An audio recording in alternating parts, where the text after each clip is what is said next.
You built an intake system. You have 3 lanes. You run weekly triage.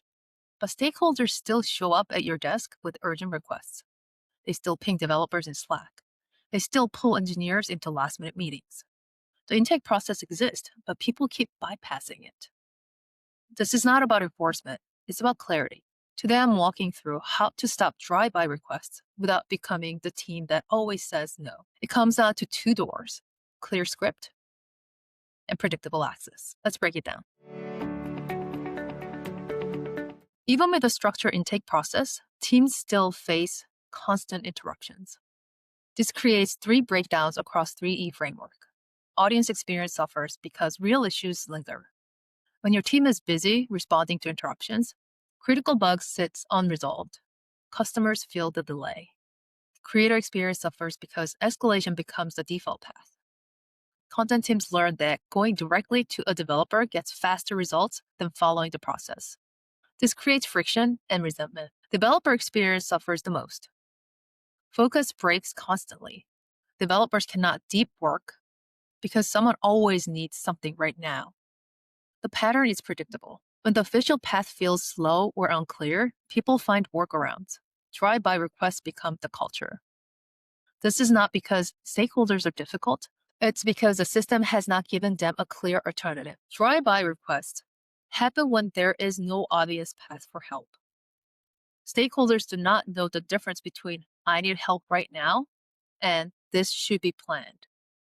They don't know who to ask, when they'll get a response, or if their request will disappear into a black hole. So they'll go directly to the person who can solve it. Without clarity, urgency becomes the default. Without predictable access, escalation becomes the workaround. The team becomes reactive because the system never defined how to be proactive.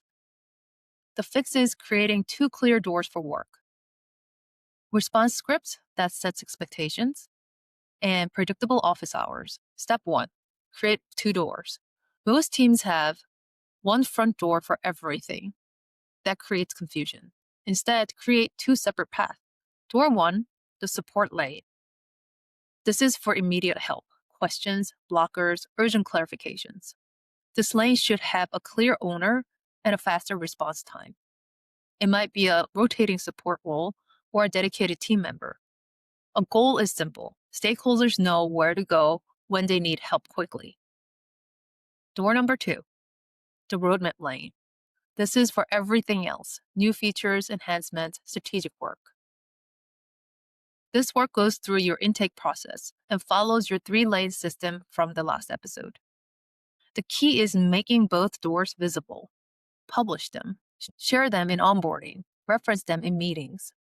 When someone reaches out directly, you can redirect them clearly. This feels like a roadmap request. Can you submit it through the intake form so you can prioritize it properly? That is not saying no, that is giving them the right path. Step 2, publish response scripts. Your team needs language to redirect requests without creating frictions. Write simple script they can reuse. For roadmap work, thanks for bringing this up.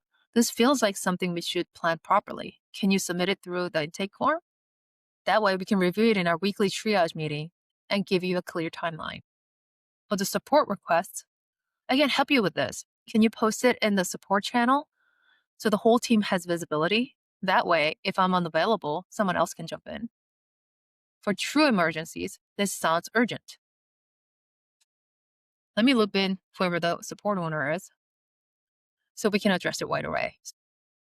Scripts remove the burden of deciding how to respond in the moment.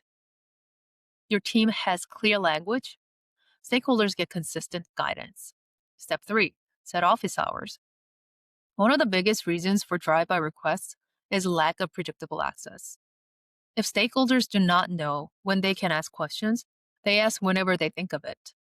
Office hours solve this. Set a recurring time each week when your team is available for questions, clarifications, and quick decisions. 30 minutes is enough. Promote it clearly. If you need help, join office hours every Tuesday at 12 p.m. This creates predictable outlet for questions without constant interruptions. You will know the system is working when you see 2 things. Interruptions per week decreases. Instead of 5 Slack pings a day, you see 1 or 2. Most questions funneled through the right door. Work in progress count drops. Your team stops juggling 10 half-finished tests and focuses on fewer, more important items. Stakeholders feel heard, developers regain focus.